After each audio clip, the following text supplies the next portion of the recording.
होता है कि आखिर उसने अभी तक कितनी कुर्बानियां दी, लेकिन वो अभी तक कुछ हासिल नहीं कर पाया, जिस वजह से रिन काफी निराश हो जाता है। तभी हम सोमा और कामिकी को देखते हैं, जो आपस में कुछ देर पहले हुए अर्थक्वेक के बारे में बात कर रहे थे। तभी वहाँ पर सीमा और कोनेकुमारू आ जाते हैं, जो उनसे थोड़ी आइस मांगते हैं ताकि वो उसे सुगारू के घाव पर लगा सके। जिस पर कामिकी सुगारू से अर्थक्वेक और उसकी चोट के बारे में पूछती है, जिस पर सुगारू उन्हें बताता है कि टोडो ने इम्प्योर किंग के राइट आई को भी चुरा लिया है और उसकी फैमिली ने रिन को फील्ड की प्रिजन में कैद कर दिया है, क्योंकि उन्होंने उसकी ब्लू फ्लेम्स की पावर को देख लिया था। यह सुनकर सभी को रिन की चिंता होने लगती है। जिसके बाद हम रिन को देखते हैं, जहाँ पर यूकी और कीरा उससे मिलने आए होते हैं और यूकी रिन को ऐसे देखकर थोड़ा निराश होता है। जिसके बाद कीरा रिन को सुगारू के डैड का दिया एक लेटर देती है, लेकिन रिन उसे पढ़ नहीं पा रहा होता। जिस पर कीरा उस लेटर को पढ़ने की कोशिश करती है, लेकिन वो भी उस लेटर को नहीं पढ़ पाती, क्योंकि वो लेटर बहुत ही गंदी राइटिंग में लिखा हुआ था। जिस पर यूकी उस लेटर को पढ़ने लगता है, जिसमें सुगारू के डैड ने अपने पास्ट के बारे में लिखा हुआ था। जिसके बाद हम सुगारू के डैड का पास्ट का सीन देखते हैं, जहाँ पर उनकी वाइफ राइट आई के मिसीमा के कारण बहुत बीमार पड़ गई थी और सुगारू के डैड काफी लंबे समय से उनका इलाज कर रहे थे, लेकिन इस बीमारी से आज तक कोई भी जिंदा नहीं बच पाया था। जिस पर उसके फादर तात्सुमी, जो उस टाइम के प्रीस्ट हेड थे, वो सुगारू के डैड को सुगारू के पैदा होने के बाद दूसरी शादी कर लेने को कहते हैं, क्योंकि उनकी वाइफ के जिंदा बचने के चांसेस बहुत कम थे और नई शादी से उनका वंश आगे बढ़ते रहता और वो लोग राइट आई की प्रोटेक्शन कर पाते। जिसके कुछ समय बाद वो लोग एक रिचुअल परफॉर्म कर रहे होते हैं, जो कि कोमा स्वॉर्ड की पूजा के लिए था। लेकिन तभी आसमान से एक डीमन वहाँ पर गिरता है, जिस पर कोई गोलियां चला रहा था, जिस पर वो सभी चौकन्ने हो जाते हैं और हम देखते हैं कि वो शख्स सीरो ओकुमारा होता है, जो कि रिन का डैड था और वो उस कोमा स्वॉर्ड को उठा लेते हैं। और यह पढ़कर रिन और बाकी सब काफी शॉक होते हैं कि सुगारू के फादर और उसके डैड एक दूसरे को जानते थे और सुगारू के फादर ने ही उनकी फैमिली को कोमा स्वॉर्ड दी थी।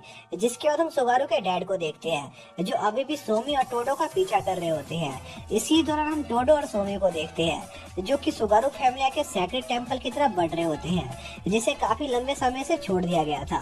जिस पर सोमी को उस जगह से जुड़ी अपनी बचपन की याद आने लगती है और उसे अपने दोस्तों को धोखा देने का थोड़ा दुख हो रहा होता है। जिसके बाद वो उस टेम्पल के अंदर जाते हैं, जहाँ पर अभी भी सैक्रेड फायर जल रही होती है, जिसे देखकर सोमी थोड़ा हैरान होती है और वो लोग उस जगह की छानबीन करने लगते हैं। जिसके बाद हम दोबारा सुगारू के डैड के पास देखते हैं, जहाँ पर हमें पता चलता है कि पुराने टाइम के प्रीस्ट ने इम्प्योर किंग को हराने के लिए गरुडा नाम के फायर डीमन को समन किया और उसे कोमा स्वॉर्ड के साथ जोड़ दिया और उसकी मदद से उन्होंने इम्प्योर किंग को हराया और उसकी राइट आई और कोमा स्वॉर्ड को दुनिया से छिपाकर उनकी प्रोटेक्शन करने लगे। जिसके बाद हम दोबारा सीरो और सुगारू के डैड को देखते हैं, जहां पर सीरो का मिशन कोमा स्वॉर्ड को वापस एक्सोसिस सोसाइटी ले जाना होता है, जिस पर सीमा के डैड सीरो पर अटैक कर देते हैं। लेकिन सीरो पहले ही अपने चोटों के कारण काफी घायल हो गया था और वो बेहोश हो जाता है और वो चोटें उसे वो डीमन से फाइट के दौरान मिली थी। जिस पर सुगारू के डैड उसका ट्रीटमेंट करते हैं और इसी दौरान उन्हें पता चलता है कि सीरो एक्सोसिस सोसाइटी से है। जिसके बाद सीरो को होश आता है और वो दोबारा सुगारू के डैड से कोमा स्वॉर्ड मांगता है। जिस पर सुगारू के डैड सीरो से पूछते हैं कि आखिर उसे वो स्वॉर्ड किस लिए चाहिए। जिस पर सीरो उसे बताता है कि वो उस स्वॉर्ड का यूज एक बच्चे को मारने के लिए करना चाहता है, जो कि शैतान का बेटा था। और यह सुनकर सुगारू के डैड उसे वो स्वॉर्ड देने से मना कर देते हैं, क्योंकि उन्हें एक बच्चे को मारने का फैसला काफी बुरा लग रहा था। जिस पर सीरो खुद से उस स्वॉर्ड को ढूंढने लगता है। तभी सीरो एक कमरे में पहुंचता है, जहाँ पर मिसीमा से बीमार पड़े हुए बहुत सारे लोग होते हैं और टेम्पल के लोग उन्हें प्रेयर की मदद से ठीक करने की कोशिश कर रहे थे, जो देखकर सीरो को बहुत गुस्सा आता है, क्योंकि वो तरीका ठीक नहीं था। जिस पर सीरो उन सभी से कहता है कि वो उन सभी का इलाज कर सकता है। जिसके बाद वो उन सभी को दवाई बनाने के लिए सामान लाने को कहता है और उन लोगों को भी इस बीमारी का इलाज करना सिखाता है, जिससे सुगारू के डैड की वाइफ पूरी तरह से ठीक हो जाती है और वो काफी खुश हो जाते हैं। लेकिन सीरो ने अभी भी अपने कोमा स्वॉर्ड को लेने के फैसले को नहीं बदला था। तभी वहाँ पर तात्सुमी कई सारे गार्ड्स के साथ आ जाता है, जो कि सीरो को मारने आया था। जिस पर सीरो वहाँ से अपनी जान बचाकर भागने लगता है। इसी दौरान सुगारू के डैड और तात्सुमी की आपस में बहस हो जाती है और सुगारू के डैड फैसला करते हैं कि वो अब इस अंधविश्वास को और फॉलो नहीं करेंगे और सीरो की मदद करने का फैसला करते हैं और उसे कोमा स्वॉर्ड दे देते हैं। जिसके कुछ समय बाद ब्लू नाइट होती है, जिसमें तात्सुमी की मौत हो जाती है और मरते समय वो सुगारू के डैड को उनकी फैमिली के सारे सीक्रेट्स बता देते हैं, जो कि बहुत भयानक थी। इसी दौरान हम सोमी और टोडो को देखते हैं, जिनको टेम्पल के अंदर एक सीक्रेट रास्ता मिलता है और वो उस रास्ते को फॉलो करने लगते हैं, जिससे वो एक कमरे में पहुंचते हैं जहां पर एक अजीब सी चीज सेकंड फायर के ऊपर लटकी हुई थी। जिसके बाद टोडो सोमी से इम्प्योर किंग की राइट आई ले लेता है और उस चीज की तरफ बढ़ने लगता है, जिस पर सोमी टोडो से पूछती है कि आखिर वो क्या चीज है। जिस पर टोडो उसे बताता है कि ये इम्प्योर किंग की बॉडी है जो 150 सालों से यहाँ पर सील कर रखी हुई है, और जब इम्प्योर किंग को उसकी दोनों आइज वापस मिल जाएगी तो वो वापस जिंदा हो जाएगा। जिसके बाद टोडो सोमी को जान से मारने की कोशिश करने लगता है, लेकिन तभी वहाँ पर सुगारू के डैड आ जाते हैं जो सोमी को टोडो से बचाने का वादा करते हैं। जिसके बाद हम दोबारा सुगारू के डैड के पास्ट का सीन देखते हैं, जहाँ पर तात्सुमी के मरने के बाद उसकी बॉडी के अंदर से गरुड़ा की स्पिरिट निकलती है, जिसका सुगारू फैमिलिया के साथ एक कॉन्ट्रैक्ट था, जिसके चलते वो सुगारू के डैड की फैमिलियर बनने का वादा करती है।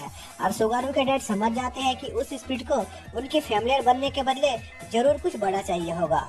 जिस पर वो गरुड़ा से पूछते हैं कि आखिर उसे इस कॉन्ट्रैक्ट के बदले क्या चाहिए। जिस पर गरुड़ा सुगारू के डैड से कहती है कि उसकी पावर के बदले सुगारू के डैड को बस सभी से ये बात छिपा कर रखनी होगी कि आखिर 150 साल पहले क्या हुआ था, और वो किसी को गरुड़ा के बारे में नहीं बता सकते थे। और इसके बदले में गरुड़ा उन्हें इम्प्योर किंग को सील रखने की पावर देगी।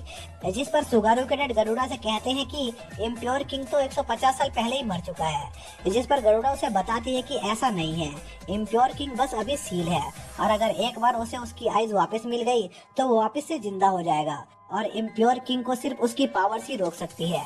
जिसके बाद हम प्रेजेंट का सीन देखते हैं, जहाँ पर सुगारू के डैड टोडो पर अटैक करते हैं, लेकिन टोडो उस अटैक को डॉज कर लेता है और सुगारू के डैड पर अटैक करने लगता है। लेकिन तभी गरुड़ा टोडो को अपने अटैक से दूर उड़ा देती है और उस पर लगातार अटैक करने लगती है, जिससे टोडो काफी घायल हो रहा होता है। तभी टोडो सोमी पर अटैक करता है, जिससे सुगारू के डैड का ध्यान भटक जाता है और टोडो इम्प्योर किंग को उसकी आइज देने लगता है। जिस पर सुगारू के डैड उसे रोकने की कोशिश करते हैं, पर इसमें काफी देर हो जाती है और इम्प्योर किंग जागने लगता है। जिस पर सुगारू के डैड सोमी को वहाँ से लेकर निकलने लगते हैं। इसी दौरान चूजो भी उस टेम्पल के पास आ जाता है, लेकिन तभी वो टेम्पल टूटने लगता है और सुगारू के डैड और सोमी उस जगह से बाहर आते हैं और चूजो उन दोनों को देखकर थोड़ा शॉक होता है। तभी उस टेम्पल से इम्प्योर किंग भी बाहर निकलता है, जिस पर सुगारू के डैड चूजो से सोमी को सुरक्षित उनके बेस पर वापस ले जाने को कहते हैं और खुद वहाँ पर इम्प्योर किंग से फाइट करने रुक जाते हैं और गरुड़ा को बुलाते हैं, जो सुगारू के डैड से कहती है कि अब जब सभी को उनका सीक्रेट पता चल गया है तो उसका सुगारू के फैमिली के साथ कॉन्ट्रैक्ट खत्म हो गया है। जिस पर सुगारू के डैड उसे याद दिलाते हैं कि गरुड़ा का अभी उसके साथ किया हुआ कॉन्ट्रैक्ट बाकी है। जिसके बाद सुगारू के डैड गरुड़ा की पावर से इम्प्योर किंग को सील करने की कोशिश करने लगते हैं, लेकिन इसमें उनकी काफी एनर्जी यूज हो जाती है, जिससे वो काफी थक जाते हैं। तभी टोडो उन पर पीछे से अटैक करता है और उन्हें घायल कर देता है। जिसके बाद टोडो गरुड़ा को खा जाता है, जिससे उसकी बॉडी वापस से जवान हो जाती है और हम जान पाते हैं कि शुरू से ही टोडो का टारगेट गरुड़ा था और वो उसकी पावर्स को हासिल करना चाहता था। जिसके बाद टोडो वहाँ से चला जाता है और सुगारू के डैड को वहीं मरने के लिए छोड़ देता है। इसी दौरान हम रिन और उसके भाई का सीन देखते हैं, जो उस लेटर को पूरा पढ़ चुके होते हैं और उस लेटर में सुगारू के डैड ने रिन से उसकी कुमा सोर्ड का इस्तेमाल करके इम्प्योर किंग को रोकने की रिक्वेस्ट की होती है। और इसी के साथ ये पार्ट यहीं पर खत्म हो जाता है।